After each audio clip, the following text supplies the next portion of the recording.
Welcome to the Beautiful Game. As always, I am Blake here at Ferris Oh, my life. Hola.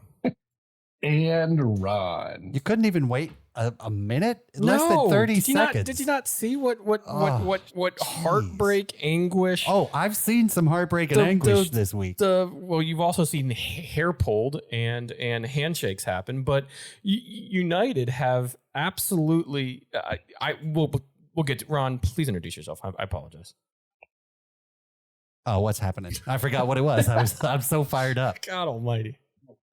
And Blake's just sitting there laughing. Oh, See, the thing is, like, I had no text from these gentlemen saying for sure what time we were getting together tonight. And until Ferris texted about 40 minutes ago saying, hey, we'll be back in a second so we can record, I wasn't sure it was happening. And prior to recording the pod, Ron just goes, oh, I mean, I just assumed, we're trying to do every Monday, 8:39, whatever. And what I really want to say is, yeah. After this weekend, if you guys just didn't say a word and the day blew by, wouldn't have shocked me at all. Wouldn't have shocked me at all. I think that's more on Ferris's end than mine. oh, absolutely. But Like, I expect another text from Ron going, I still haven't heard from Ferris. I don't know where he's at. he's in a dark hole somewhere, just contemplating the football life that is Manchester United. This is very true. Well, speaking of that, on today's Beautiful Game episode, we need another stinger or something right there. We'll be discussing how the bees went and stung the Devils. I wrote it Brentford's fairly. 4-0 demolishing of Manchester United. Yep. Buzz, baby. Yeah. Chelsea and Tottenham's feisty affair at Stamford Bridge, where perhaps the tie flip of Jose Mourinho and Arsene Wenger has been topped. Yep. Jesus has arrived in London as Arsenal confidently dispatched Leicester with a 4-2 win at the Emirates. I was hoping you say Jesus has arrived in London. I was going to write a really snarky headline. Like Jesus has arrived in London to save the Gunners from salvation or something, It's coming. And number 4, last but not least, it's time for Liverpool to drop as you wrote it, it's time for Liverpool to draw up a new game plan as they once again produce another draw, this time against Crystal Palace, which I was able to catch a little replay of that today after getting back out of work. But boy, my phone was buzzing for some of the stuff that happened in that match. And then we will turn it over to Ron, who will regale us with the news of hops, brews, and breweries with his beer news of the week before we check in on the rest of Europe with La Liga's round. Whoop! But first off, it's going to be a busy pod. We're going to go first because I think Ron and I need a beer more so. Yeah, I don't even know why there's 4 topics. I don't even know how we're going to get past 2, but we'll see how it goes. Well, I honestly wasn't expecting the Liverpool's draw. Anyways, we'll get to that. As the site says, as I pull the beer out of the koozie, the saga continues in a quad venture, courtesy of Flying Monkies Brewery in Barrie, Canada. We are having Space Age Sunshine Quadruple IPA, Orange Creamsicle. 11.6%. Bam! Oh. But I will tell you, when we had it in the brewery back in May, there was a reason we brought cans back, because it was that damn good.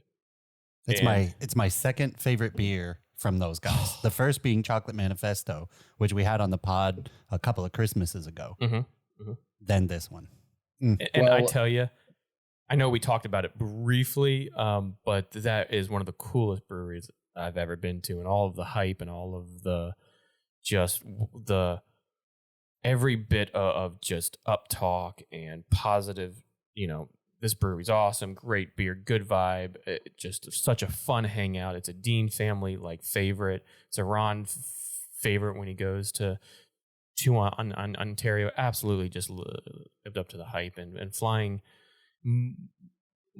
Monkies not only has 4 very cool bathrooms down below, but just a great vibe of just bright colors, fun music playing, live bands, good service, good merch, just an all around awesome environment. So to have them on the pod. We'll have them on the pod as many times as we want because the beer is just so damn good. Yeah.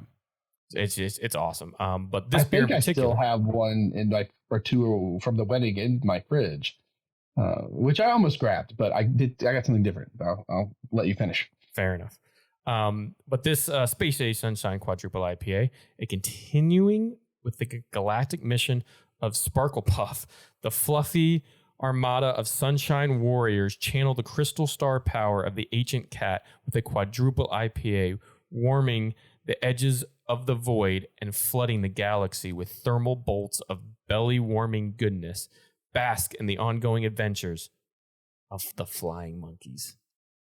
But it's got a bunny and a space little circle helmet shooting lightning out of its eyes. That's amazing. Goddamn right it does. With a weird orange creamsicle popsicles floating by. Like a weird Pokemon. It's awesome. I love almost all their can art. It's so good. And there's popsicles flying in the air. There's rainbows shooting out of the bunny's ass, it looks like. I didn't even notice that. I didn't either until I just turned the can around. This beer is so good. And excited to have it here. If you want to know more about this brewery and all their beers, you can head over to flyingmonkeys.ca. This is not the beer I have, but since you're doing a dreamsicle, I discovered a place over here called the Buzzed Bull Creamery. It's an ice cream shop. And it's one of those where they put the cream and the ingredients into a bowl and then hit it with liquid nitrogen and make the ice cream right in front of you, except it's the Buzzed Bull.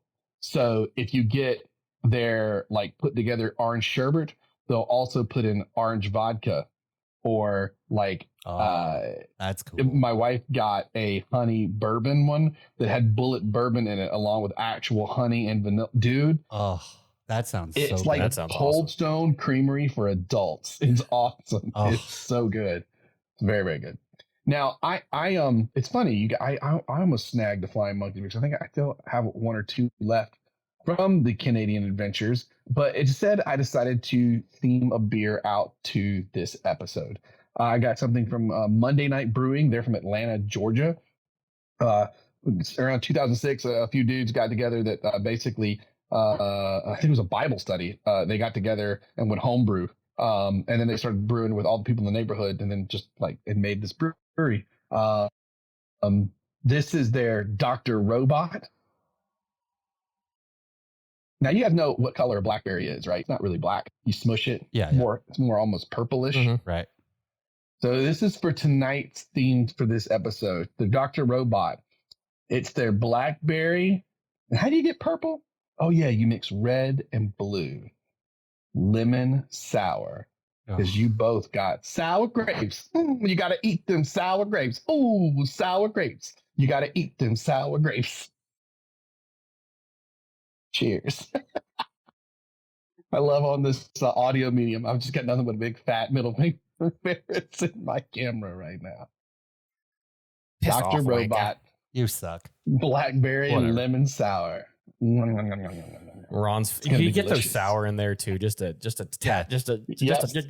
poke it at Ron. Twist the knife just a little further. Exactly. Dick. Just a little bit more. Well, shall we, gents? I guess we shall. Yeah, I gotta love it when this happens, man. I didn't know what beer I was gonna grab, and I reached the fridge and went, "Oh, this one's perfect." Oh, I can smell it from here. God, right? God, this is such a good beer. And for 11.6%, it pours like a 6% IPA. Yeah.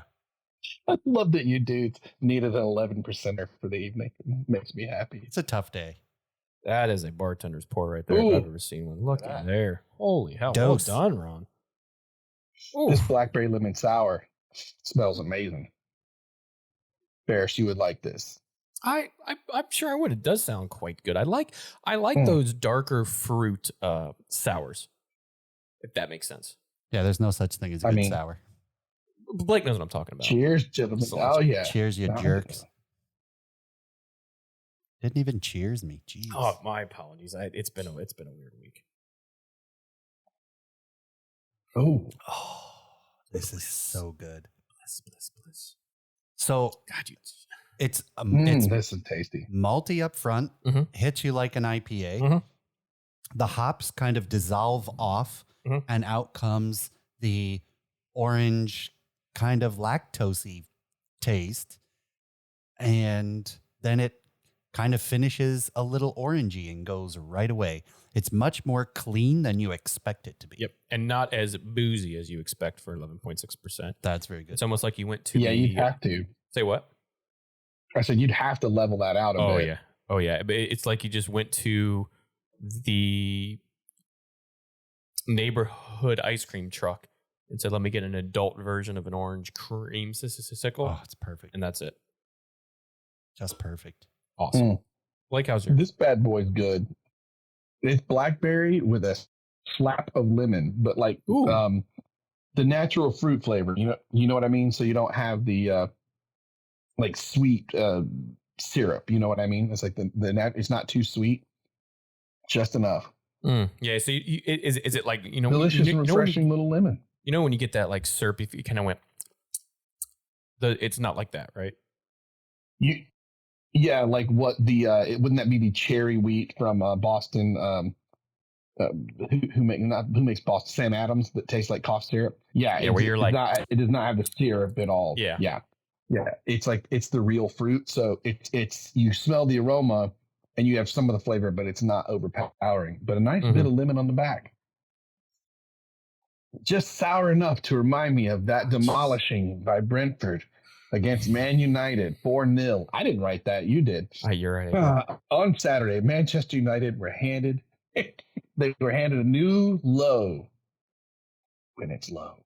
As the Brentford Bees stung 4 times in the first 34 minutes of the match to pile on to the embarrassment that is Manchester United at the moment.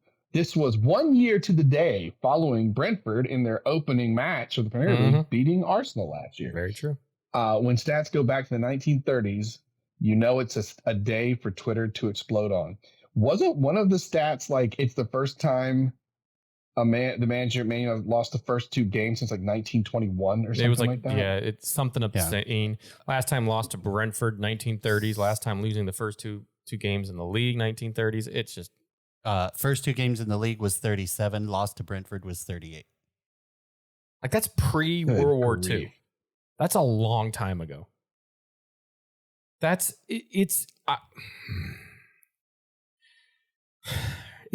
the thing. It comes down to a few points. Hit me with it. And Blake, you know what? I will start it with this. I will start it with this quote that you should know. That you absolutely should know. I was watching something with Ma Dukes last night, and I had to put up my phone. A quite well-known character in a movie franchise says, "I don't believe it." The response, "And that is why you fail." I just nerded. Yeah, man. Little Empire Strikes Back, 1980, directed by Irvin Kershner. Written and produced by Luke Skywalker. I don't believe it. When Yoda's lifting the X-Wing, is that what it's called? Yep. Out of the marsh and the lagoon there, and Yoda just calmly responds, "And that is why you fail." And I feel like that's what Man United players are saying to Ten Hag, and that's what he says in response. You have to have belief. You have to have belief. You have to have a little bit of confidence, and there's zero confidence. And I can understand it to a degree, right? You know, when De Gea, who was our player of the season for the past, 5 seasons, uncharacteristically lets that ball go between his hands and in goal. And then a few minutes later, because he's just, he's upset from that and he's kind of yelling from that, plays an uncharacteristic ball right down the center of his own goal. Terrible ball. And then they score 2 within a short period of time. And you kind of go, God, not again. Like, seriously, this has happened to us. But mistakes happen in soccer, in football.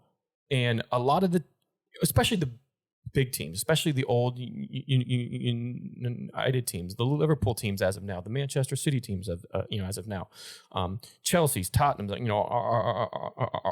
our Arsenal's, hell, even Southampton against Leeds this weekend. When one goal goes in or a mistake happens, have belief, have confidence to go forward and try to win the game. There is none of that. That confidence is gone. And all of the heads just drop. And it's like they almost just concede to it being over. And that's the uphill battle that Ten Hag has to get out of these players, is instilling some bit of confidence in this team. Because there is zero at the moment. Like, Rashford is a shell of the player that he was. There's no scoring. There's no defense. There's no midfield. It's all over the place. There's no confidence. So his head goes down, and now it's just 11 individuals out there trying to do something. And you're going to get crushed, whether it's against Brentford, Brighton, Liverpool, you name any team. Against a championship team, these professional teams will eat you apart, will tear you apart if you don't have some sort of organization. And as I say, keep it simple, stupid. They keep it simple. These type of things don't occur, but they have none of that kind of belief there. And that is what is so frustrating as United fans to watch for the past 12 months, and especially the past 2 games. And how is that going to change? Why is that going to change? I don't know, but these players have plenty of skill to change that. Are they the best? Are they Champions League winners, Premier League winners? No, but they're top 4. I mean, a team with McTominay in it starting on a regular made, second in the table just 2 seasons back. Rashford had 10 plus goals in a season. So it's not that these players aren't skillful enough. It's belief and confidence that is so dire right now. Yes, you can talk about all of the backroom stuff, the Glazers, all of the things that United have to do in terms of trying to get this club back to any resemblance of vying for a Premier League title. That you could talk all of that. That's an uphill battle that is going to take years to go about. But for at least just putting out reasonable games and maybe getting a draw or a win, belief and confidence has to be there. I can tell you that I was watching the match the entire time, and this about sums up my thoughts at the final whistle of the Manchester United game. If I woke up tomorrow with my head sewn to the carpet, I wouldn't be more surprised than I am right now. See, you say that? You're not wrong. I wasn't surprised. I was surprised that it was 4-0 and they looked that pathetic the entire time. I thought that maybe they'd lose by a goal, or they'd draw, or maybe they'd nick a goal at the end and win it. But I really didn't think they were just going to get utterly humiliated. Destroyed. And by the way, that stat, Ferris, it is 101-year-old, the one I was talking about. Yeah. He's Eric Ten Hag, first manager to lose his first 2 games in charge of United since John Chapman in 1921. But you're not putting this, I don't think anybody is putting this at his feet, right? He's 2 games into a 36-game season, has had a minimal preseason, hasn't brought in everybody that he's wanted. Hell, it was he's been there for a couple months though, right? Like, he's been in since June. But that, I mean, this is a new, look at what a Klopp did. Almost took him a season to do that. Now, the results weren't as dire as they were, but this is Ten Hag's taking on a team that was in such poor confidence, no confidence, dire straits going into the last year. And, it was Ralph who came out and said, it's obvious to me. I'm going to paraphrase here, but it's obvious to me that 5, 6, 7, 8 players need to come in. Even 11 players need to come in for change. We brought in 3. Let me ask you something. If it stays that bad, how do you keep Eric Ten Hag? I don't think it. The question I think at this point is not how do you keep Eric Ten Hag. It's how do the Glazers not look themselves in the mirror and decide to sell, or look at themselves in the mirror and go, we are accountable at this point, because now you've been through. I mean, Jadon Sancho has been there for not even a year, and he's been through 3 managers already. Yup. Between all of the managers, between all of the players, can you point to the players on the pitch as being the problem right now? Absolutely, you can. And we saw Pogba and Jesse Lingard and a whole bunch of others leave, but more need to leave and more need to come in. And Ron, you said it, a year ago. There has to be a wholesale change, And yes, that still has to occur. But you cannot say, oh, Ten Hag, you don't get 2 results or you don't get 5 results, you're gone. You're just repeating that madness of just, you have to give him time. And everybody has to give him time. The ownership of United has to give him time. Because you've pulled some of the finest managers in the world to try and help fix this team in the past couple of managers. And it's only been good for a little while. And then yes. And you've also hired some of the best players and they didn't pan out. Oh, a lot. And that happens across, right? I mean, every team will buy these big names that may be a bust, right? But to fit into this, the style and the system. Do I think Martinez, who was getting he was getting a lot of slack and there was a lot of memes going around that he's so short, and Ben Mee's this big defender, and they signed this big 6'5" English defender, and we signed a little defender. So that, and then when Malacia comes in, he's this little tiny right back. Excuse me, that has heart and bombs up and down. But I think it's Ten Hag trying to play the style that he wants to play. And while you can sit there and look, English Premier League soccer is for the big and the strong, right? You want to go away to Stoke and put in a tackle and bash with the big boys and the big number 9s and have to have a big center back. That's true. But also look at N'Golo Kante's 5'6", 5'7", 5'8"? Yeah, it's 5'8". Max. There's nothing saying that, Martinez can't be successful in a defensive role. Yes, he's not playing that center defensive mid role, and I'd like to see him play that role. I think he'd be more successful there than a center back role. But there's things you can do with him, right? You can put him in a back 3 and move him more out to the side, not in the center. There's just various things that I think are going to take time, but you have to give that time to Ten Hag, and you have to support him. You have to give him funds. You have to listen to the things that he's saying. You have to support him. You have to bring in a football director that is going to help.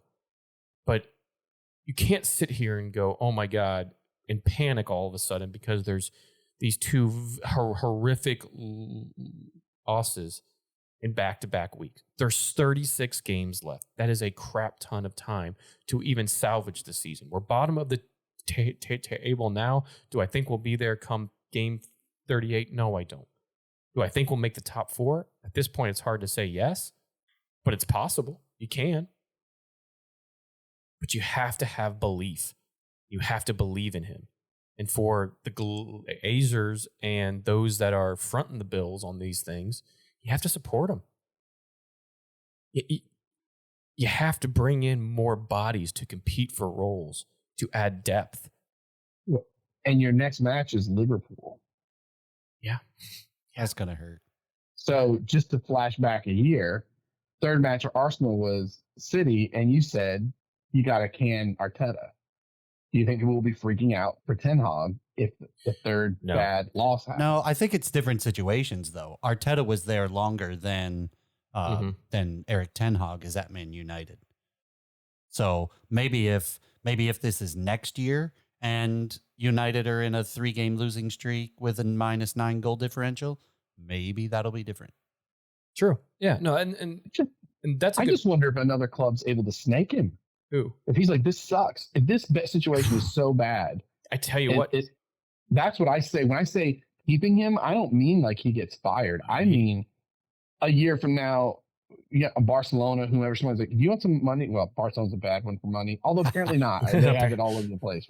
But like, does someone snack him and he's like, I can't deal with this. I'm out. I don't know if that happens. Now, his face on the sideline, when that second and third goal went in, it was every United fan's face of just disbelief and, oh my God, what the hell's happening? And I said it earlier, but one of the things that it's a few things that need to happen, right? Belief, confidence, and keep it simple, stupid. The mistakes that are being had are simple mistakes. You can track back to a lot of the goals that United have gave up in the last 6 months are simple, stupid mistakes. So what you need to do as a manager at this point is just simplify the game. Pack it in, simple passes, triangulate it out. If you're unsure, clear it wide. Don't try to pass out of the back, huff the ball forward, and keep it simple. Don't try to do anything more than what you can.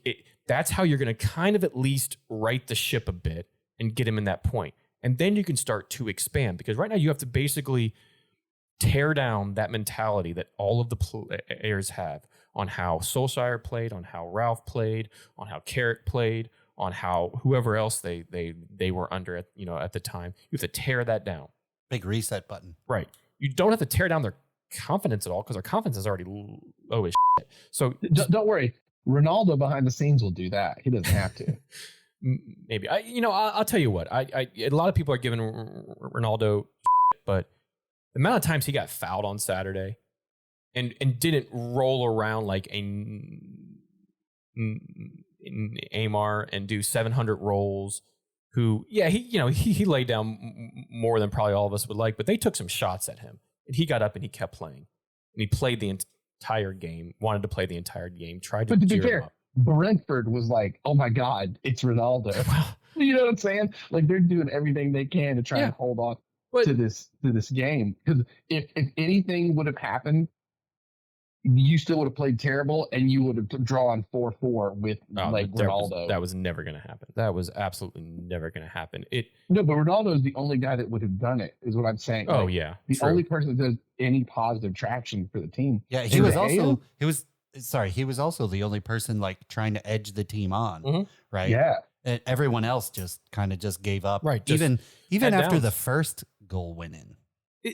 The first goal wasn't as much. I did think once that first goal went in, it wasn't as much. As soon as that second goal went in, though, that was just, and both on De Gea and he just letting that thing go between his hands, that was rough. And then playing that stupid ball right down the center. Like, that's one thing you're taught, like even in Sunday League, I try not to do, is play it right down the center of the field. Like it especially on a goalie kick out, if you will.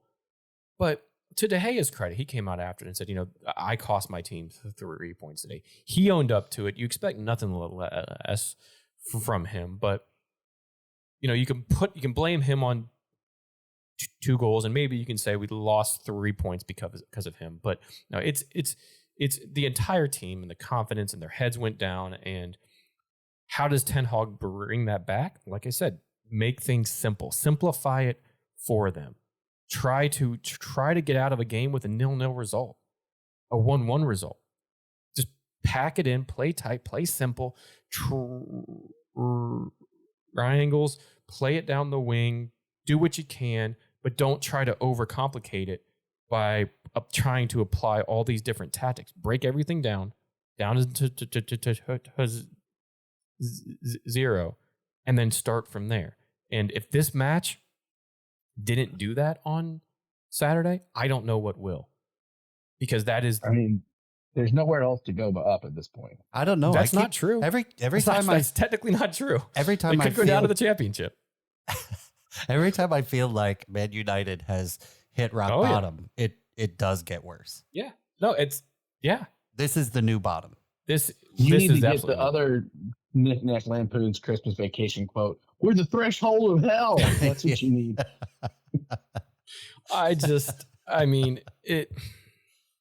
it's I'm trying.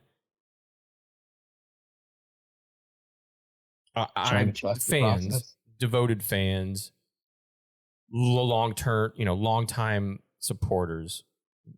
We're all trying at this point to have belief and to back the club. We will continue to. But results like this were bringing us down to our new lows. Just You think notching us they'll down. actually get the supporters to not go in the stadium in the next home match? I don't. Not against Liverpool. I think regardless If they did, though. If they did, that's a hell of a statement. I think you might have a pocket of fans, but I think you'll still see straight effort impact. The problem with the next match, too, is I would normally say, like, if I were a Liverpool fan, I'd go, oh, I hate we're about to play Man United after this. They're going to be fired up and ready to go. But one, I don't think anyone's afraid of Man United at this point. No, and two, gosh, no. I actually think Liverpool's going to come off of their game frustrated today. No Darwin Núñez, though.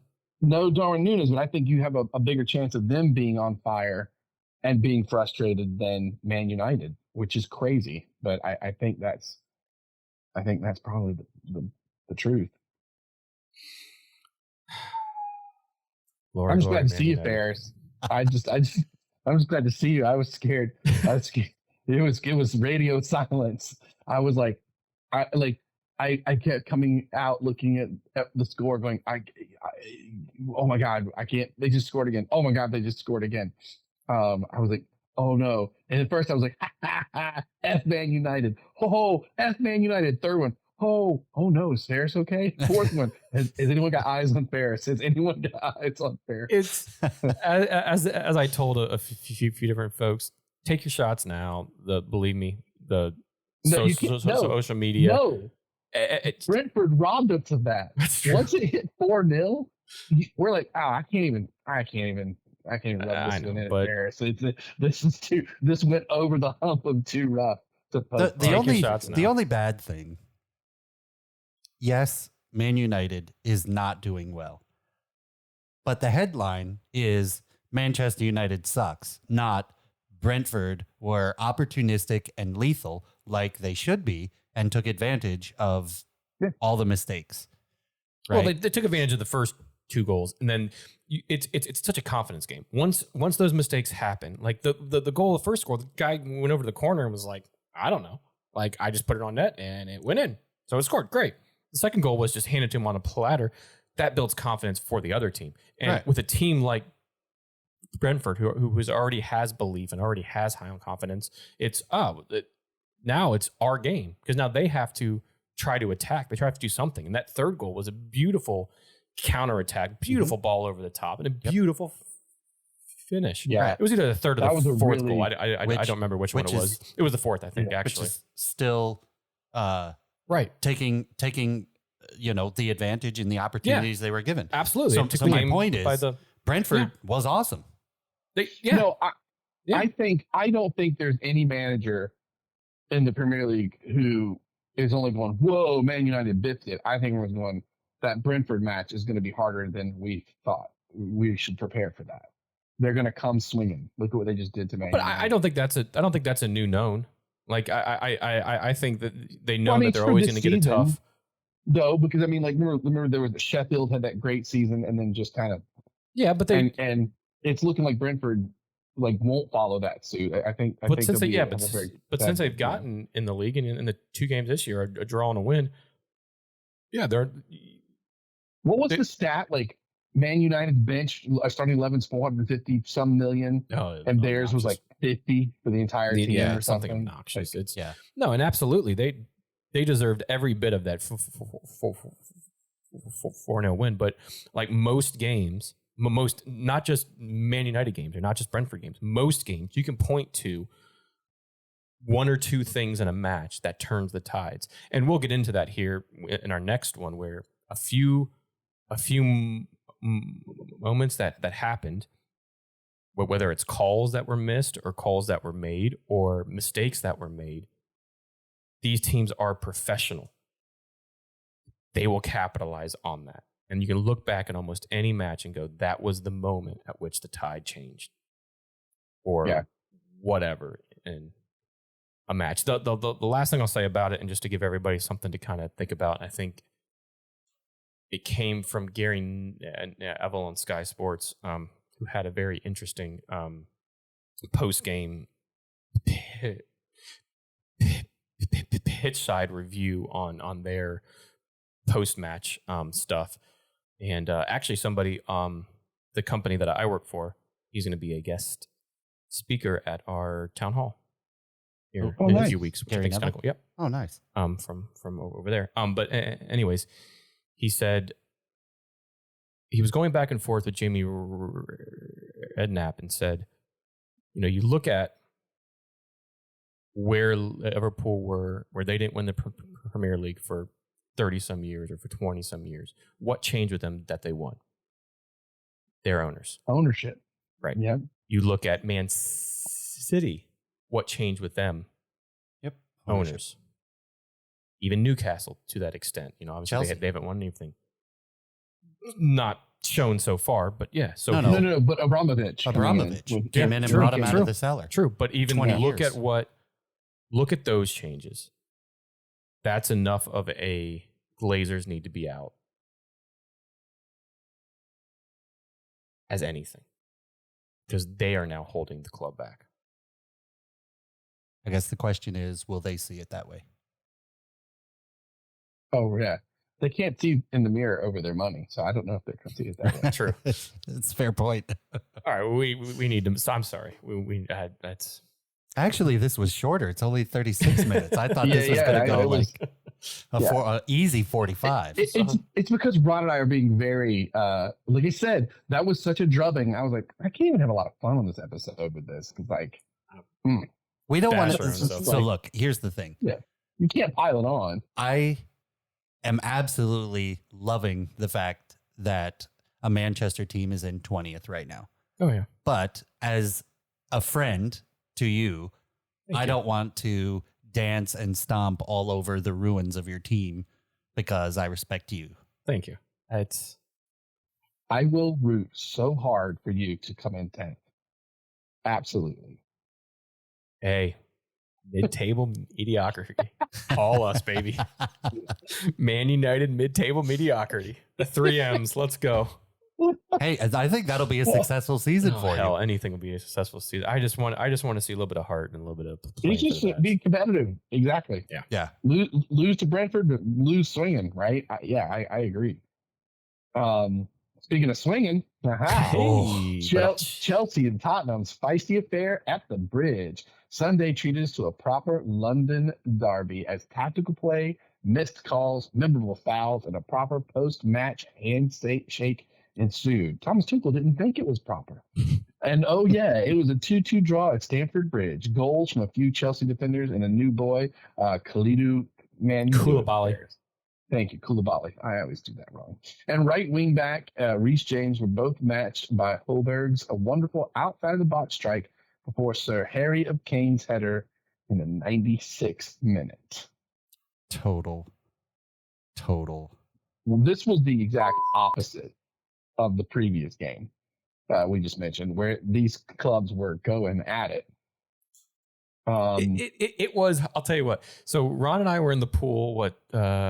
I came over Saturday night. Yep. Right. And we were in the pool and we were talking about some stuff because we had all three been talking about some things that I might add to blah, blah, blah, blah. So we were kind of going over that, and we're sitting in the pool and we have a beer and we're okay, you know, if we were to apply this new thing to the content, we could have like just 2 review things to talk about because United's going to be the most out of the weekend.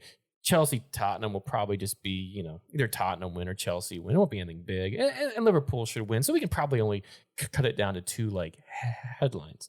We totally jinxed it for this match. Oh, where do I start? So I will start with the piss poor officiating and the likewise piss poor VAR that were displayed so abhorrently in this match. Anthony Couldn't happen Taylor. to two better teams. Suck it. Anthony Taylor was the ref, Yes. and retired Mike Dean was Mike the VAR I person. love that Mike Dean still doing his thing, man. Gotta love it. I was so stunned that, first of all, when Havertz is going for a 50-50 ball with a Tottenham defender, Havertz, Bentacore. thank you, Havertz clearly wins that 50-50 ball, has the time to take, I'm pretty sure it was 2 touches. He has clear control of the ball and then gets wiped out from behind. The Tottenham defender does not make contact with the ball, only makes contact with Kai Havertz's legs, and they allowed play to go on.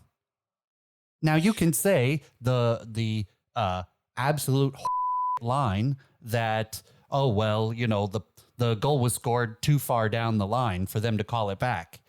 No, you should have called the penalty, the foul when the foul was called, and then they wouldn't have been able to have the shot to score. And real quick to that, even if the head ref and Anthony Taylor missed that, because from his point of view, it looked like it was a legitimate foul, where the hell is the assistant referee? That's your call to make. Yes, and VAR is there. It's a clear and obvious That error. whole thing. It is a clear and obvious error. That's the whole point. When you look at the Premier League's VAR rules, the first one says we only use it in the times of clear and obvious errors. Yeah, but they have to use it in terms of a goal scoring opportunity. No, they don't. They do not have to only unless use it's that. a red card offense, and this wouldn't have Unless been it's a any red card bit- offense. I actually think that might be the case, Ron. I don't know if this was VAR-able, if that's the term. And it wasn't because when the goal was scored a few minutes later, it was almost like far enough along that you can't go all the way back to that point. And I'm going to look VAR. that up when we're on another subject, and then I will correct the goals. No, look it up. I read the VAR thing like 20 times. I've been the person reading the VAR rules forever. The fact is, they missed the fucking call. And then they did. Oh, I'm so mad. But did they also miss on that opening goal an offsides by Richarlison in the line of play disturbing the goal? Obstruction. And yes, that's the next point. So they bring in someone from Everton. So mad. Okay, so they screw that up and it's 2-1. Okay? All right, fine. No, at that point it's 2-1. Oh, 1-1. Sorry, 1-1. At that point. Yeah. Chelsea comes back, scores on a very nice goal.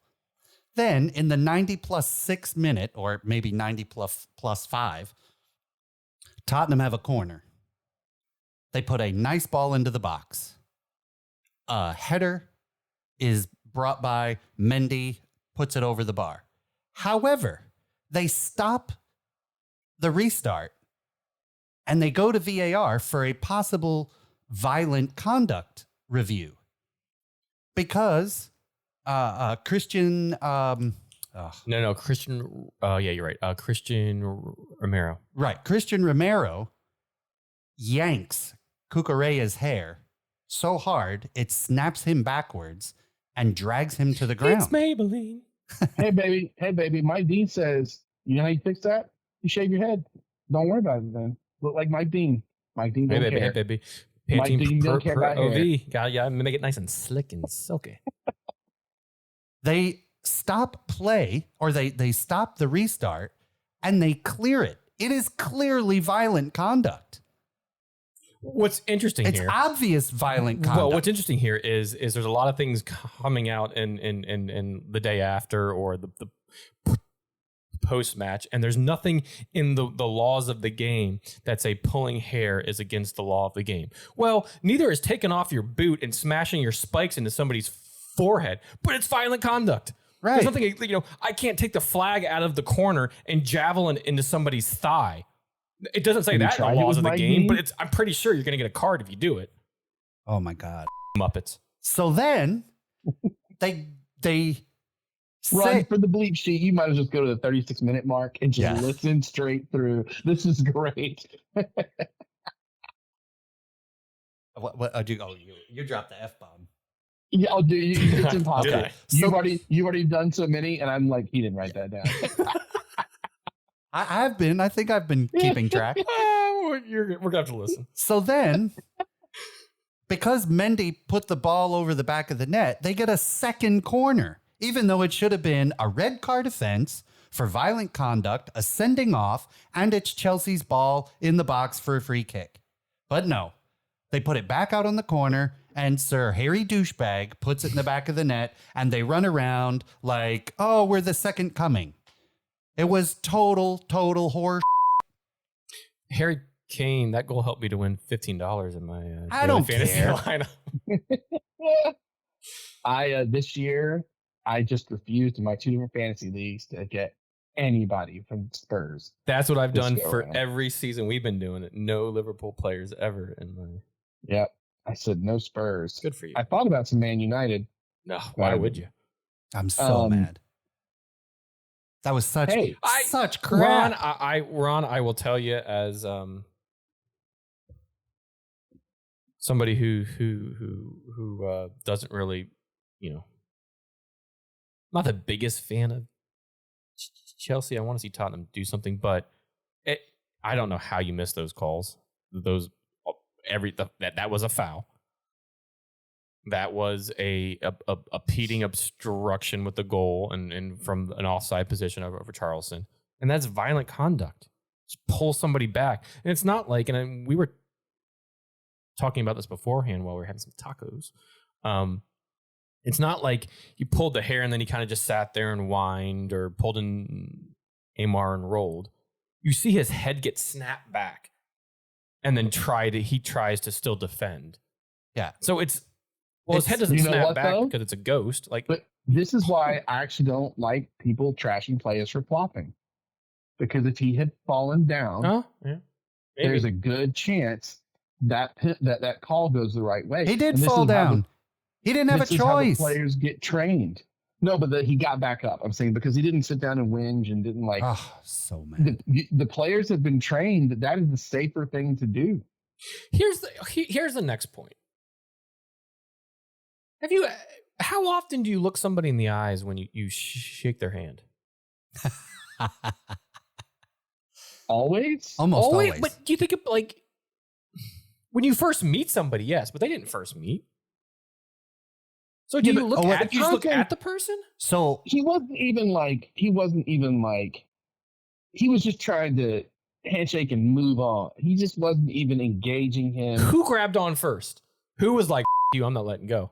No, I think it was Tuchel that held on. You think? Because Conte did the obligatory I see you coming. And so if I know we're on an odd podcast, so this won't make sense, but Ferris, I'm looking like he's going this way and he just hands the hand out. Okay. And Tuchel gets it. And because he doesn't look at him, that's when Tuchel grabs him, yanks him around like a swing dance partner. Yeah. And is like, you look me in the mother scratching eyes. And does like the two fingers with his little bitty fingers and then, And my favorite tweet, I wish I knew it was somebody shared it, but it was like, who wins in this fight? And they were like, Conte stomps him and then puffs the cigarette. He never got unlit the whole time. But that was from a coaching standpoint, the first dust up was actually really pretty. Right. That first Tottenham goal. Yeah. And Tuchel comes over. I mean, those two look like Peanuts characters. I mean, Thomas Tuchel was standing like on his tiptoes with his arms like stretched to the side, just like an animal trying to make himself look bigger. Somebody screaming. Somebody said this was the perfect dad bods that are drunk on the wine fights. Yep. It's Conte, so you know it's drunk on wine. But then when Chelsea scores their second, Thomas Tuchel not only celebrates, Oh, yeah. He runs right He past pulls a Mourinho Conte, just straight down the sideline. straight down the touchline, and is just pumping his fist and screaming. And it was amazing. Yep. It was amazing. And then the final whistle goes and handshake gate starts. It was I still incredible. think tie flip has a slight edge though, because you see action and a result of the tie kind of flying up there in the air and then suspending in the moment and then dropping. Because they're square dancing over a handshake. Like, and then people had to separate them. They both got red cards. Like, so much fun. It's So incredible. they did not get a second yellow. They got a straight red. Straight reds. So they are. What did you get a straight? Hold on. What did you get a straight red for? If a hair pulling's not a straight red, what did they get straight reds for? So that's where I was going. Okay. That's where I was going. You and I talked about this a little bit earlier. Over Conduct tacos. unbecoming of a manager. Because those two were square dancing over a handshake. Yep. Right? No, other than the handshake, no other physical contact was made. Well, not by those two, but two people stepping in between them. Yes. Those are the only two that got reds. Fair. Yep.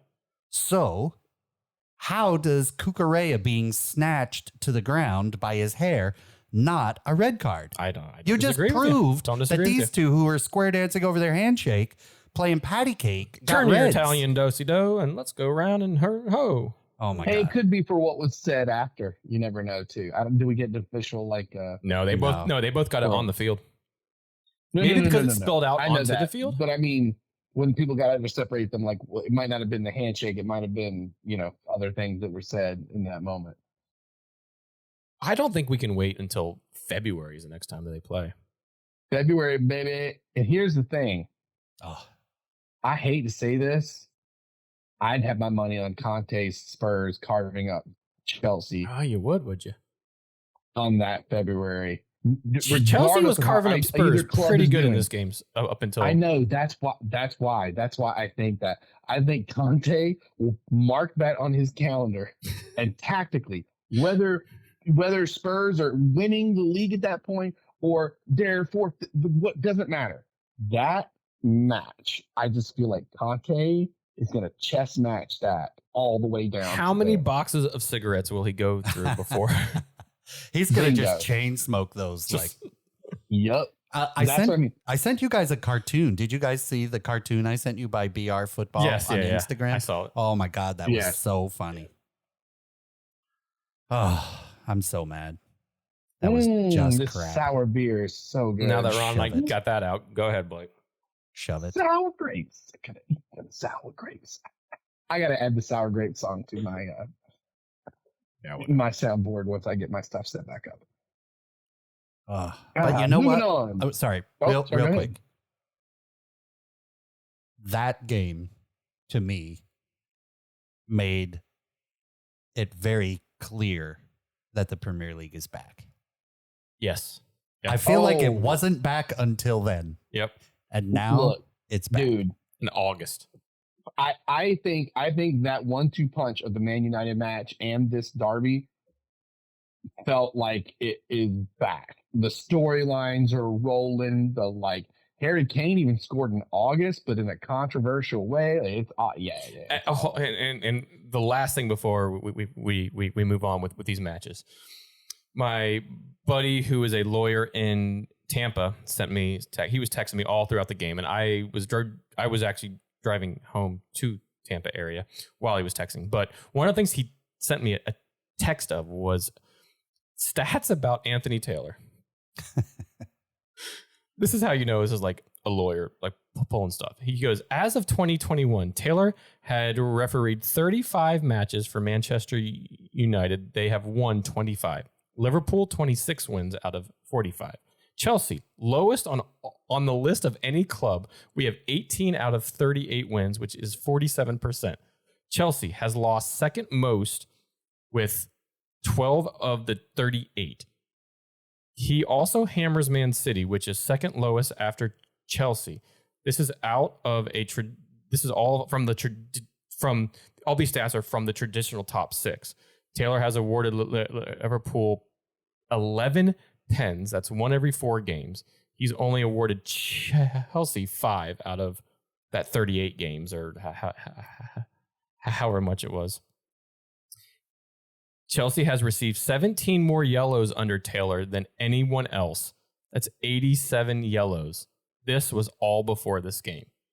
100+ people have signed a petition for him not to ref Chelsea games any longer. Sounds like you're doing the Lord's work. I can't wait to see him in the next match. Thank you, Joe. We're just going to accidentally mute Blake for the rest of this pod. Well, not yet, because next up, Jesus has arrived in London as Arsenal confidently dispatched Leicester with a 4-2 win at the Emirates. Gabriel Jesus' 2 goals and 2 assists were the highlight of the afternoon. Out in London as Arsenal outscore a Leicester team struggling to find form, and Xhaka didn't get sent off. Instead, he decided to put the ball in the back of the net, baby. I also had to see Xhaka get a goal. And then of course, the only reason it was 4-2 was Saliba had great on goal. Oh, it was great. Yeah, it was beautifully struck. Yeah. So I felt bad. You're like, oh, you have to go for that, or Vardy's in, but that does not. Yep. You're like, yeah, that's gonna go in, bud.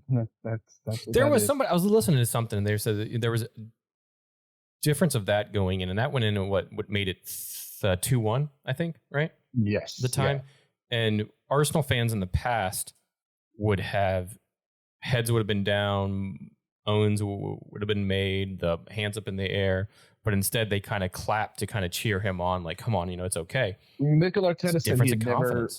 Yeah, he said he had never seen that happen before. Yeah.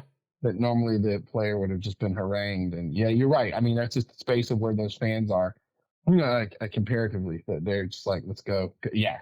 I think they just have a lot. The fans are giving Arsenal players a lot more leeway because for the first time in a very long time, there's actual hope and potential in the club. And that's been something missing. There's belief and confidence. Quite some time. I mean, the phrase that kept getting thrown around was trust the process, but they actually they're actually seeing a plan pay off. Whereas before, I think the complaint was, I just need to know there's a plan. We can come in 9th. I don't care, but let me know that there's some kind of plan that we're trying to, push ahead or whatever. And I think the fruits of the plan are starting to pan out. So people are relaxing just a little bit. We'll see how things go. I mean, scoring is not going to be a problem. They still probably could use some on the back line, some depth, but they're fun to watch right now. Jesus is slotted right in, like he was literally the missing piece on this whole thing. And Zinchenko has been fantastic as well. Yeah, you guys are doing making it hard for Tierney to get back into the game. I'm looking forward to seeing how you guys go up against the proverbial top 6 and the games that you give Man City and Chelsea and Tottenham and so on and so forth. And Man U. Oh, the next white Man U at this point is not even question. Is the next game Man City? What's that? I feel like it is a big one. The next one. Am I crazy? I don't know if you are or not. I'll look that up real quick while you.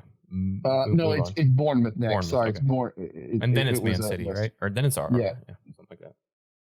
Yeah, I knew it was coming. Pretty soon that we start doing some of the top 6 teams and see how things go. I mean, it's a weird place to be in a year from losing to Brentford and everything feeling like it was on fire. It's certainly a different place to be in. I've also never seen fans care about a preseason like the Arsenal fans cared about this preseason. True. I don't know if it was just Gabby coming in and kicking butt. Zinchenko slotting straight into the team. Martinelli, he get a goal in too, right? Today? Yeah. I don't know if he got a goal. Yeah, I think he did actually. And Xhaka getting a goal. Xhaka's still on the leadership team. It turns out. Odegaard, obviously the captain. It's a weird place to be in. We have hope. Rebellions have founded on hope. to requote Star Wars back at you. Yeah. Congrats. I'm happy for you because your team has been crap for quite a while. So it's cool that they're flying high. So that's all I got to say about it. All the most of the signings have worked. They've been spot on. That's not always going to work out. Jesus definitely seems like just got to keep them all fit. We needed we needed a striker. I don't know if you saw the after match conversation with Jesus, but they were asking him, how do you feel? He's like, I feel like I should have had 4. I'm frustrated. Yeah, and he easily could have gotten his hat trick or maybe more. I'm sorry, but he was my DFS call out, my daily fantasy call out for that match, and obviously came good with 2 goals and 2 assists. He was the captain of my fantasy. I think he had in daily fantasy, he had 68 points for it was ridiculous. A single. Aren't you guys proud? Like week 2, and I haven't forgotten about the fantasy league. I am a little proud. You guys are not. You're lower on the list there, but you guys have stuck it in. Yeah. No, I also liked after his post match conference. He specifically talked about he feels good about Arsenal because they've got 2 great strikers. He started talking about Eddie Nketiah, and I thought that was awesome. To me, that speaks to the behind the scenes situation. Hopefully being a whole lot better than it's been. Have we been saying his name wrong the whole time? Huh? Have we been saying his name wrong the whole time? Who? Nketiah. Nketiah? Yeah. Oh, I always say, you read something and your head says one thing. It's Nketiah. I just wanted to make sure I haven't been saying his name wrong. I read it as Nketiah in my head. Yeah, no, it's okay. I was wondering, I was like, who the hell is Nketiah? No, Nketiah. But yeah, he talked about Eddie a whole bunch in that conversation. We still things are a whole lot better behind the scenes. It was funny watching the match. Like my wife was totally into it. She's like, "This is awesome," because we've been watching the All or Nothing documentary on Amazon. She's like, "I know all these players. This is so cool now. Like I actually know all of them." So she's like watching and paying attention and rooting on Saka and stuff when he had a good play and everything. So it's that show is a brilliant marketing for clubs, for sure. It's a shame they're not there for Man United this year. Oh, who's saying that they aren't? Who the hell knows? They could come out in oh, that's true. Maybe 2 months. Now, speaking of that, the last thing I'll mention on Arsenal, because we just left Chelsea. Did Chelsea end up with Aubameyang as a striker? I tell you what do you actually get? Do you get the guy who was doing better at Barca, or do you get the guy who was struggling in the Premier League at Arsenal? I don't know. I feel to me that's an odd one for you guys to go after, because at his age, I feel like there's better options. You know what would make more sense? Manchester United. Oh yeah, let's just go ahead and add to that show for sure. Now you're for a season. I don't know. Not a London club, so he's not having to go to compete there. Ten Hag used Sebastian Haller very well in his Ajax system, who was kind of a burnout from the Premier League. This is almost opposite of that. Anyways, we won't go down that. I'm just curious. I feel like that's an odd. That I think once bitten, twice shy with the Lukaku thing, right? So you hired him. He was flying high at AC Milan, or Inter Milan. And then you bring him here. He's not doing good. Aubameyang's doing pretty decent at Barca. You bring him here. But is he going to fall flat? Timo Werner doing great in Bundesliga. Then he's terrible at Chelsea. Well, I shouldn't say terrible. Still need number 9. He helped us win the Champions League quite handily, but wasn't still need number 9 for the rest. Because your goals this weekend were from a center back and a right back. Yeah. The other thing, too, with the Oba situation I don't think is good is Bummy doesn't want to leave Barcelona. Barcelona says they have plans to have him and Lewandowski. However, Barcelona is so strapped for money that if Chelsea comes in with money, they're going to sell him. Yep. So you also run the risk of getting this guy who's like, I just wanted to finish out at Barcelona, and you brought me back to it. Just and don't forget that Barcelona still have players that they bought that are not registered. not anymore. Some, but not true. Right? We'll get It's to not. that. It's not the popular ones like Lewandowski's playing and they opened up. Rafinha's playing. I'll share. They didn't bit of register the that. groundskeeper yet. They kept him off so they could get Lewandowski on. All right. So wrapping up our Premier League, it's time for Liverpool to draw up a new game plan as they once again produce another draw, this time against Crystal Palace. For the second game on a bounce, Liverpool suffer another draw as a red card by their striker, a worldie from last season's star signing Diaz and Zaha. First goal in the 32nd minute helped tell the story of this Monday match. That red card was so dumb. I haven't seen it yet. It was like a Zinedine Zidane, but like 5 times less. Yeah, it was a move towards it. It was, but the fact it was in the face, though, you're screwed. Right. Like you're going to get a red card. And he gets sent off. And then a few minutes later, Diaz scores this just stunner of a goal and just coming right across the center and just strikes the hell out of it. Zaha's first goal was, I think, a little worrisome for Liverpool just because of the counter and how open and the amount of space and the high line they were playing, that how fast they just kind of got pulled apart. But ultimately, I don't think you draw up a new plan for Liverpool. I think that Thiago injury, as we had said, and that is confirmed now, being out for a long period of time is really going to hurt them in a way.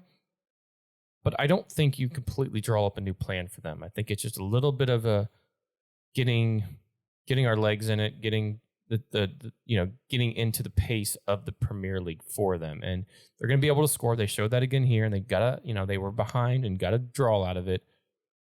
I don't know if it's signs of them going backwards at this point. Something just to keep an eye on for the next 5-10 games. And it's going to be a long season. Right? Correct. It's only game 2. Yep. It's true. But I don't, they can't afford to do this because last year, the difference between them and Man City was literally a game. Like, right. They got to hope Man City slips up now. And it's just not the spot you want to be. They're back in not, I know it's only the second game, but they're already not in the driver's seat. And I don't think Man City is going to fall out of that very much. So with the exception of what does the World Cup bring us? Yep. Although Liverpool's going to lose a lot of people too, but you never know who a team could lose a bunch of people and who they haven't had left over for whatever reason gels well. So there's that, Yeah. I think that's going to really, when we're all said and done, all this that we're talking about right now, we're going to have all this idea of what the Premier League is, and we are going to get to the World Cup, and it is going to completely change. Yep. I think that's going to be the main storyline of the season. And keep in mind that when we get back from the World Cup, the festive fixtures will be upon us. So and they'll be hauling butt, man. Hauling butt. Yeah. No, it's going to be crazy, and that's going to be the main storyline of once the Premier League season is said and done.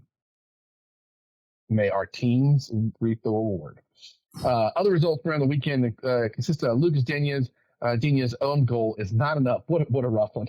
His own goal is not enough for his old club Everton, as his new club Villa get their first win of the season, 2-1 to the Aston Villa. Guys, Everton's going to get relegated. Later. A battle between Everton and United. Who gets relegated first? They're out. Oh god, they're. Do we all pick them? I think I'd have to go back and look. I think so. I think we all did. I definitely did. I just know that there was something, again, okay, much like the Man City situation, only 2 games in, but you can already tell Man City they're not going to mess up much. The reverse here, they're screwed. No goals. I just don't have they just can't score goals. faith. Can't score. Yeah. Man United, you're flipping and flopping right now, but you're going to get together. I don't be so and sure. no, I mean, you are. You're going to be where you can't just cut off. Man United will beat you. This is a mess. They're in a mess. Anyway, summer signing. Nick Pope helped to keep the stalemate in order as Brighton and Newcastle play out a 0-0 draw. That surprised me. I thought Newcastle was going to take that one. I did too. I watched a majority of that game. Actually, I had that on my iPad, and people are like, "Why are you watching that game?" I thought it was a very interesting game. There's a couple of clearances off the line by Newcastle, though, where Brighton could have scored, but a very interesting one. And Nick Pope definitely the star of the match. That and a very hard fought 0-0 draw by both clubs. An interesting one here. Caitlin, a friend of the pod, sent over something. Newcastle had to go with not their first kit, not their second kit, not even their third kit. They had to go with a training top they had to convert into a game day kit. Yeah, compliant because of these color schemes. And honestly, what it is just people freaking out because there's sun in England. It's so bright, we can't tell colors or whatever the hell it was. And they had to switch to this. It's 86 degrees. I'm melting. Yeah. I texted you guys so much about that. Just kind of odd one. Ferris, you brought up an excellent point I can't believe wasn't in your content. Which was? You got your ass whipped at Brentford. Yep. Because you dill holes couldn't see each other on the pitch because your kit was the color of the pitch. The highlighter just highlighted our ugly. terribleness. That pitch. Okay, here's the thing. When I first saw it, I was like, what the fuck? We have two really good looking kits. Like really look like our kits. That third one, I was like, oh my God, what the hell did we do? We look like a big yellow highlighter across the page or like a streak. You are 1, 2, 3. It just blends. Well, it's because of the shorts, right? Yeah. If that was black shorts, it would change the entire black shorts with that highlighter like Adidas stripe down the leg would completely change that kit. But to have it the entire way, terrible. You're right. You lost 4-0 because of that kit. That's right. Don't ever wear that thing again. Erling Haaland sucks. I love that you wrote that. But Man City cruised to a 4-0 win against the Cherries. He had 8 touches and 2 passes, and that's what we were talking about last week. Come on, he's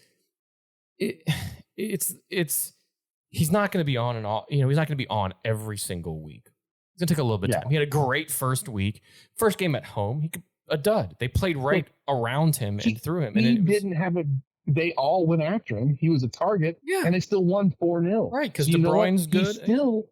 But he still did what you wanted. People were paying attention to him. You know what I mean? Right. It's just it's like. Yeah. 1 week he sucks, 1 week he's next is exactly what we talked about last podcast. Well, the reason it's going to go back and forth, very long story short, is he's going to do amazing 1 week. So the next team to play him is going to bunch up around him. He's going to do nothing that week, but Man City's still going to win because every single person on their team can score and score from, New Jersey and make it in the net.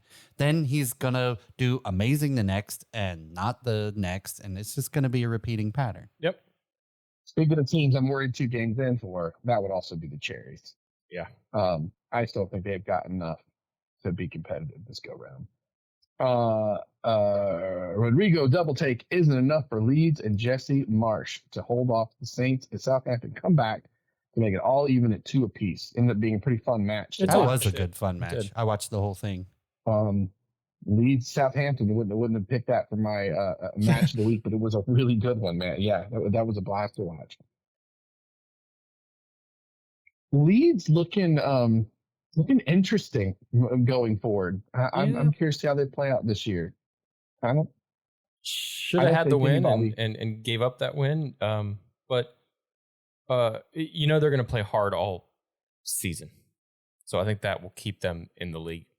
Enough. Southampton only came back because they know that I picked them to fair get relegated this go round. Didn't you run? You finally didn't? No, I didn't this week or this season, which means they're going to keep up. I think I had them, yeah.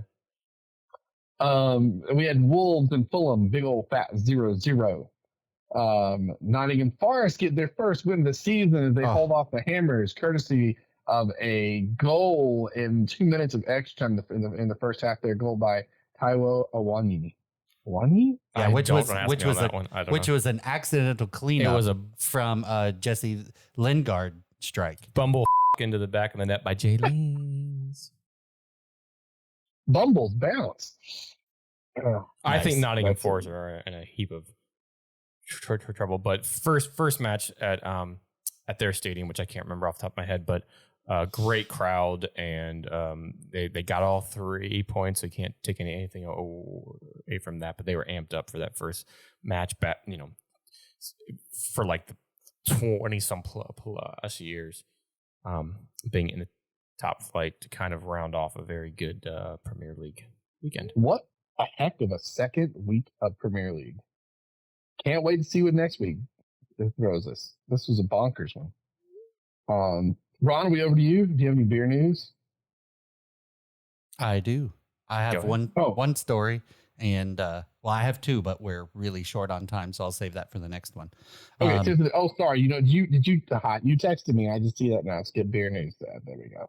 Sorry. Screwed that up. Yeah, we'll do the one. We'll do the next one for next game. Okay, so there's no such thing as climate change. That's what a lot of people will tell you. However, climate change is absolutely destroying North Mexico. Mexican President Lopez Obrador, I hope I said that right, calls a halt in beer production in the drought-stricken northern Mexico. Hold on. Does it have anything to do with Pacifico not making it to the States? Hold on. Oh, God. I cannot.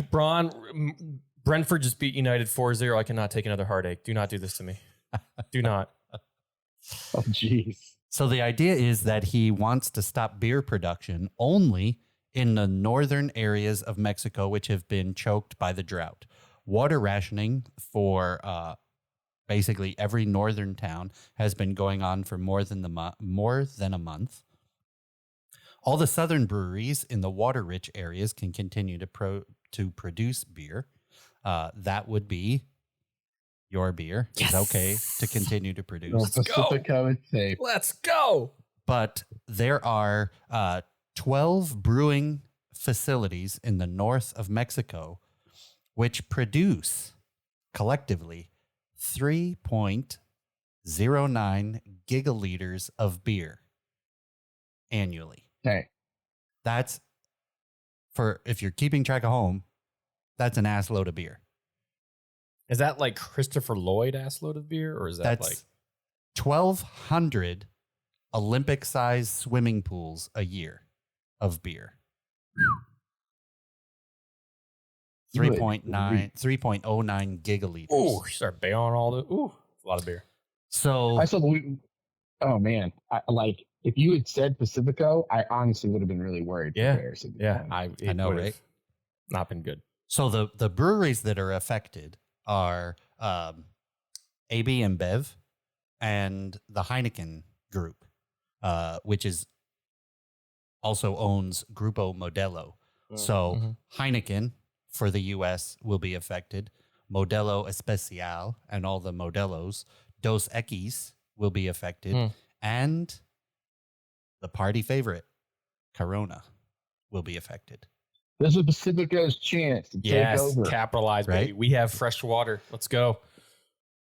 I love the other night we made nachos, some seafood nachos at the house, and Kara's like, I'll pay for the 6-pack Pacifico for us because I miss Ferris. Oh. I love you guys.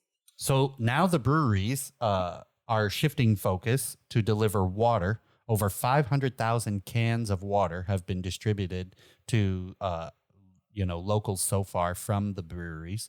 The facilities have also started to send water trucks to the hardest hit areas. So even though they can't produce beer, breweries, tend to really take care of their communities, and they're doing their best to boil water, make it good and healthy, can it, and send it out to the locals. So climate change is a thing. Yeah, man, I remember when you couldn't get any hand sanitizer in Sun Creek Brewing in Claremont, Florida. We literally went there to support them to get 4 packs to go and pick up the hand sanitizer they were making in their brewery setup. Yeah. So that's the abridged version of the beer news. Oof. Well, that was, God. We talk about Arsenal again? Everything's been so depressing. I mean, you're not wrong. Yeah. Does that lead us to our La Liga's roundup, Monsieur Ferris? Yes, sir. I got to hear about some Uber Eats. Oh, don't you worry. We will get there. because they did kick off this week. Oh. No, this is their second week. But hum diddy, La Liga returns to like I'm Where spit did out you his get beer. that? It I was almost was it blew in, beer all over this tablet. was it in the movie Friday? I think with Christopher Tucker and Ice Cube, Yes. right? It's Hum Tucker diddy. and La Yeah. Liga returned to action this past weekend, which saw Sevilla lose to Osasuna in the opener, followed by Villarreal blanking Real Vallecano 3-0. Celta Vigo and Espanyol also played out to 2-2 draw, courtesy of a 90 plus 8 minute pen, while Valencia, Atletico Madrid, Real Betis, Real Sociedad, and Real Madrid all picked up wins to start their campaign. Now, what's up with Barcelona, you ask? Oh. Well, on Friday, the Catalonians sold 2.5%, which is equal to 100 million euro stake in their media arm. 24.5. I'm sorry, you're correct. 24.5, which is equal to 100 million euros of their media arm. That activated their fourth of their so-called economic levers, which then allowed them to fulfill La Liga's financial regulations and allowed them to register the likes of Robert Lewandowski, Rafinha, Frank Kessié, and Jules Koundé, and Andreas Christensen as La Liga players for this campaign. So prior to Friday, those players could not play in La Liga the actual season. They could play in other tournaments based on their rules and regulations, but not in La Liga. They had to activate this economic lever to register them, which would allow them to play for the season. Even all of that. They went through all of that, and they still ended up with a 0-0 draw to Rayo Vallecano. I watched it because I was curious, and it was a very disjointed Barcelona team. I mean, when you add that many new players into it. Yeah. Now, I will say, they have not scored a single goal against Rayo in the past 3 games going back to last year. I think Rayo Vallecano beat them 1-0 on one occasion and maybe 2-0 or something to that extent. But, if Barcelona can do this and activate it, it's them going to the piggy bank under the bed, under the mattress, behind the wall, and going, oh, we found this. Here you go. But how long and how many times can you go under the mattress, under the bed, behind the wall to find those funds to do this? Yeah, and they are, what's the phrase? Cutting off their nose despite their face. Yes. Right now. Yes. An interesting thing, a friend of mine who is a Barca fan and I debate this a lot during lunch. And we have decided that we're falling down the well and we're going to do our own kind of financial report on exactly what happened. So in another... That's going to be beer news. Is going to be financial news by Ron. Yeah. In another 2, maybe 3 pods, we'll be ready. Okay. And I'll give you... Well, on the pod, I'll give you the cliff Love notes. It. The Liga's rounded by Ron. Love it. Because the Barcelona funny money episode. Yeah, because the other thing is, when we were sitting with an accountant at our company, we were talking to them, and I was like, "You're an accountant. Tell me how this works." And we started. This accountant who has no clue about football at all. We've been sending him articles and information, and he's fallen down the well with us. So an actual accountant is helping us kind of make sense of all this. So in a couple of weeks, we'll have a pod that talks about it. That's awesome. Flash forward to the future. The Beautiful Game is responsible for the collapse of Barcelona FC as local Florida accountant does his own math and realizes something's up. Yeah. I mean, there's a reason all those people have been convicted of wrongdoing in the club's finances. I mean, only one guy who was convicted was ever let off. So there's a reason for that. Not wrong. Upset the Spanish Mafia. They listen. Exactly. So that was the opening weekend in La Liga. Hum dee. Italian footy is back as all of the big boys in Juventus, Napoli, Roma, Lazio, Atalanta, Fiorentina, and Inter Milan, with the help of their returned striker Romelu Lukaku, all get wins on the weekend. Boo. It only took him 2 minutes for the out-of-favor Chelsea loanee to net on his return back to the country. Good for him. Good for him. Well done. I believe they won 2-1, so he played a little part in that. But 2 minutes in. Wow. He was one of two, though, former Chelsea strikers to score on his return, by the way, which we'll get to here on the next one. But also in Italy, Torino and Spezia also got victories on the weekend by the score of 1-0, as they were I cannot find a stat on this, and I'm sure there is, but for the first time in a while, from what I can remember, there were no draws across the top flight of Italian football on the opening weekend.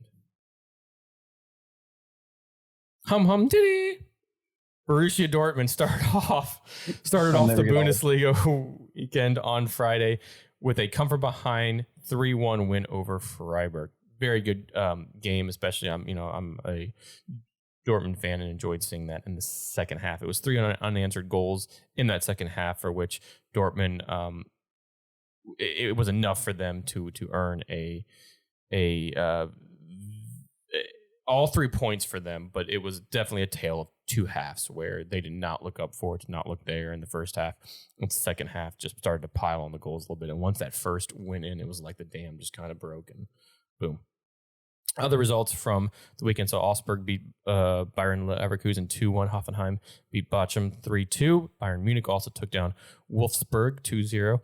And there was just a host of other draws, which included a 0-0 draw between Mainz and Union Berlin, and then 3 different 2-2 draws. One of those being between RB Leipzig and FC Cologne, which saw the return of Timo Werner, who scored on his second debut for Leipzig. Good for him. Congrats, buddy. So Werner and Lukaku both score in their first game back for their old or previous clubs. I'm happy that they're not at Chelsea. I wish them well. I'm sure you do. Hum diddy. That's so disconcerting. The hunger from everyone over in France continued as the Uber Eats French League rolled on to week 2. Surprise, surprise. PSG ate it all up. Yum. And they won against Montpellier 5-2, which included a Neymar brace, a Kylian Mbappe goal, and a Renato Sanchez. Yes, a new midfielding signing from them. Formerly was playing over in Portugal, I believe, and had some time in the Premier League as well. But PSG just absolutely should be ending these games, and they absolutely destroyed this game. Other results from the week included a draw between Lille and Nantes, 1-1. Monaco drew with Stade Rennes 1-1.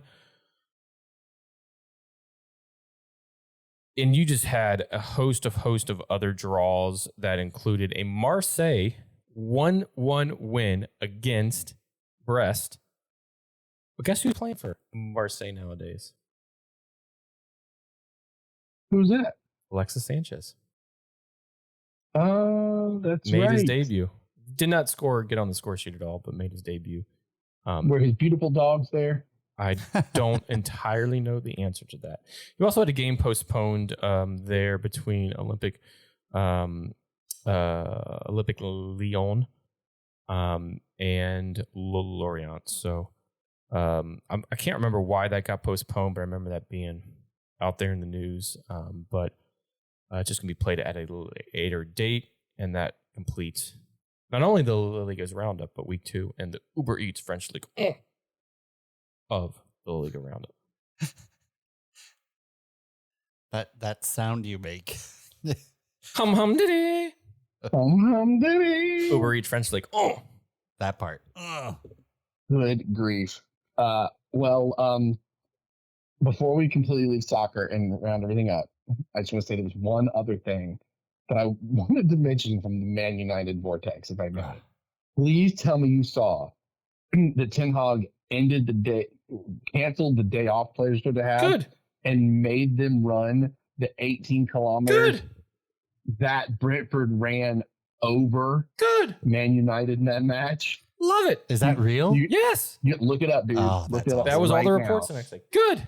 It was awesome. I Well, meant to mention that earlier. Here's and I the just other thought, thing that is some I old noticed. school. That Love is it. some old school. Do it.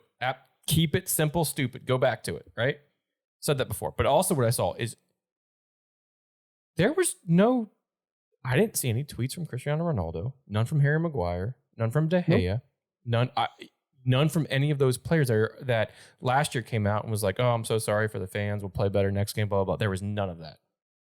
So maybe this was the rock bottom that reset everything, and who knows? Do I think we're going to win against Liverpool? Hell no, but we'll move on. On that note, tell me when to stop. Stop. Well, I stopped on pictures only, and it just says Zlatan tries some fancy footwork for Manchester United in a Europa League tie against. I can't say the name. Well, you flip through to find your Zlatan quote. Real quick though, beer in the pod. It was Midnight Brewing. I had a blackberry lemon sour, and you guys had what? Oh, We had fantastic. a Flying Monkies Space Age Sunshine Orange Creamsicle. It's a Any quad longer name. IPA pitching in at around 11%. Oh, and Love it it. was phenomenal. All right, Ferris, hit us with that Zlatan quote of the night.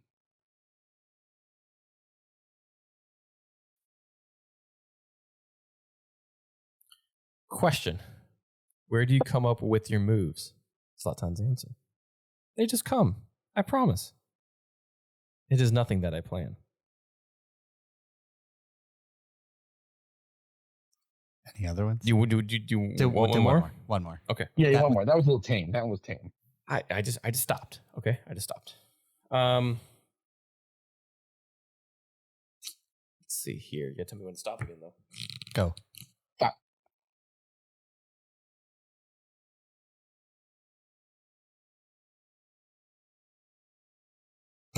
Anticipation's killing me. Question: did time stop as you stood waiting on the touchline to come on against Argentina in the World Cup?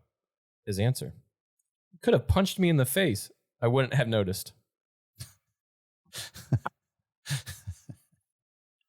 But that's perfect. He's just great. The best That's character, perfect. Hold That on, book hold is on, the hold on. book that You got keeps on another one? giving the whole year. right? A fan on Twitter: is Zlatan human, or should he be worshipped like a god? Zlatan tweets back: yes, Zlatan is just a human, the same way a great white shark is just a fish.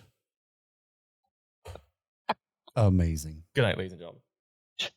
I love that he takes the time to respond to that crap. He's so narcissistic, but it's beautiful. That's awesome. It's amazing. Oh my God. You know who's not narcissistic? Who? A favorite celebrity of a lot of folks, Mr. Billy Joel. Yes. Did you know Billy Joel refuses to have anyone else help do his laundry so he can keep his, working class roots? But why is Billy Joel's laundry still wet? Is the question. Or always wet? He didn't start the dryer. He didn't start the dryer, dryer. but the clothes were wet and the clothes were not dry. He didn't start the dryer. I hear he frequently runs out of dryer sheets. That was perfect. He didn't start the dryer. Hum hum diddy. That's what we needed to end it up on. Oh, All right. Well, thank you all for listening. Follow us on thebrutalgame.com, all the socials, the Twitters, the Untapped, the Facebooks, wherever you find us at. If you want to leave a review for us on Apple Podcasts or however you listen to us, take a screen grab, send it to us, and we will get you something fun, a koozie or what have you, with some Brutal Game stuff on it. And I think that wraps us all up, gentlemen. Good chatting with you again. Premier League is back. It feels like all is right with the world. Yeah, for whatever. some of us. True story. True story. Love the beer. Cherish the game. The beautiful game. Hum hum nitty. Brentford to Manchester United. Bend over and I'll show you.